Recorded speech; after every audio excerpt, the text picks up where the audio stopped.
ትላንትና ሁለቱንም ጓደኞቼን አስመረቅኩ። ኦፊሻሊ ብቻዬን ቀርቻለሁ። ትተውኝ ሄዱ፣ ግን ደስ ብሎኛል። ቀናችን እንዴት እንደነበር ላሳያችሁ። ይሄኛው ጠዋት ነበረ፣ 1 ሰዓት ነው። በቃ ረፈደ። ጓደኞቻችንን እናስመረቅ ነው። ቶሎ በይ፣ አምሮብናል፣ ትልቅ ሰው መስለናል፣ አስመራቂ መስለናል። በቃ ሮጥ በይ እያልኩ ከዛ ደረስን።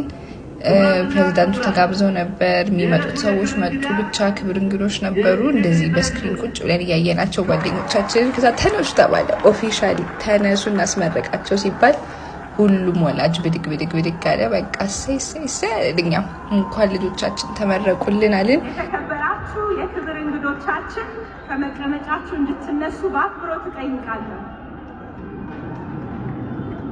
ምሩቃን የክብር እንግዳችንን እና ደግሞ በዚህ ምረቃ ስነስርዓት መራቂዎቻችንን የእንኳን ደስ አላችሁ ሰላምታቸው ባላችሁበት እንድትቀበሉ በአክብሮት እጠይቃለሁ።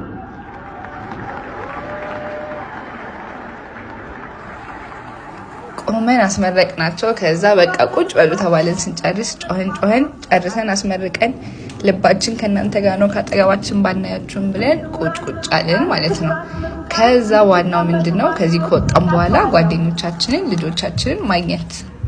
ኔትወርክ የሚባል ነገር አይሰራም ነበር ሁሉም ሰው ኖሮና በቃ እነሱ እዛ ጋር ናቸው ድንኳን ውስጥ፣ እኛ እዚህ ከአዳራሽ ወጥተን ሂዱ አገኛቸው እስክንባል እየጠበቅን ነው። እዚጋ ቆይ መሄድ አይቻልም እስኪያልቅ ተብሎ እንደምታዩት ሁሉም ወላጅ ቆሞ በቃ ልጁን ጓደኛውን የሚያስመርቀውን ሰው እስኪያቅፏቸው ድረስ አበባ እስኪሰጧቸው ድረስ።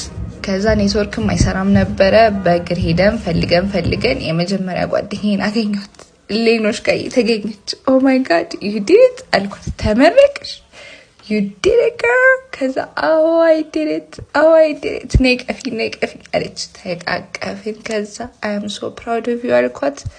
ነይ ፎቶአችንን እነሳ፣ ይሄ ዲግሪ የኛ ነው ብለን አብረን ተነሳን። ከዛ ኤሞን ፍለጋ ደግሞ ሩጭ አገኘኋት። እሷንም ኦ ማይ ጋድ ከእሷም ጋር ተቃቀፈን ተነሳን። አይ አም ሶ ፕራውድ ኦፍ ዩ ብያትና ጓደኞቼን በቃ አስበረብኩላችኋለሁ።